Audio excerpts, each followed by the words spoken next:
À partir du ciel pour mieux admirer sa splendeur. Situé sur le Bafing au Mali, le barrage hydroélectrique de Manantali est un modèle achevé de gestion intégrée de la ressource en eau par les États qui partagent le fleuve Sénégal.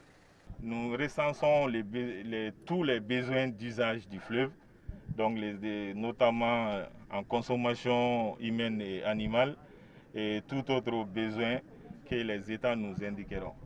Et nous combinons cela avec les besoins énergétiques et l'objectif que nous nous fixons pour les niveaux minimaux que nous allons atteindre.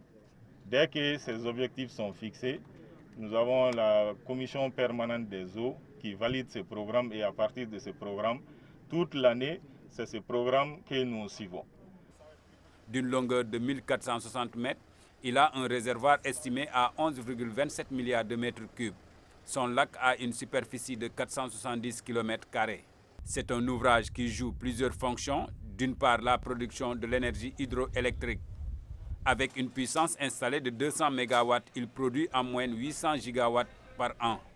L'autre avantage du barrage, c'est l'irrigation et l'écrêtement des crues. Cependant, beaucoup d'eau a coulé sous les turbines depuis sa construction entre 1982 et 1988, puis sa mise en service.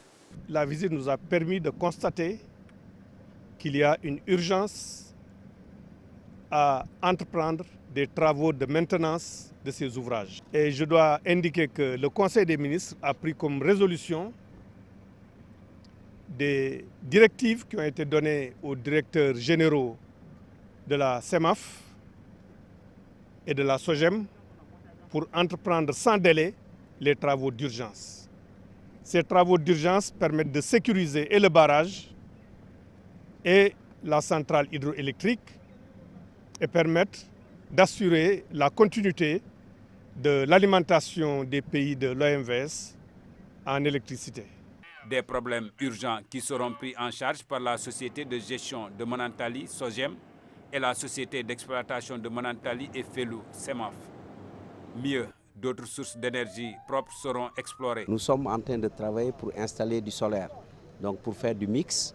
Et ce mix a un double objectif. Non seulement on va augmenter la capacité de production, mais ça va nous permettre aussi de pouvoir gérer mieux l'eau, c'est-à-dire économiser l'eau pour d'autres usages. Parce qu'avec ces centrales solaires, l'eau qu'on devait turbiner dans la journée, on va diminuer le maximum pour utiliser le maximum de solaire dans la journée.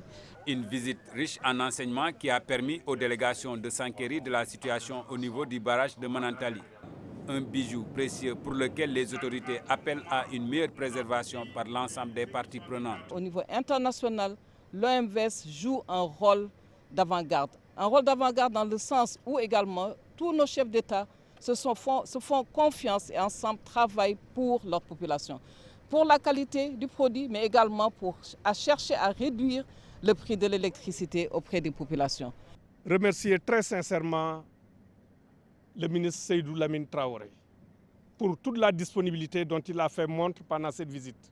Le gouvernement malien qui héberge ces ouvrages au titre de l'OMVS. Donc je voudrais indiquer que c'est un exemple de coopération réussie et nous devons préserver cet esprit de coopération et de partage de ces ouvrages entre nos pays. Manantali, une étape très importante durant la visite de 2 jours dans la région de Caille du président de la conférence des ministres de l'OMVS en charge de l'eau. Une visite qui a permis de constater l'état d'avancement des travaux entrepris et qui sont déclinés dans la feuille de route de l'OMVS.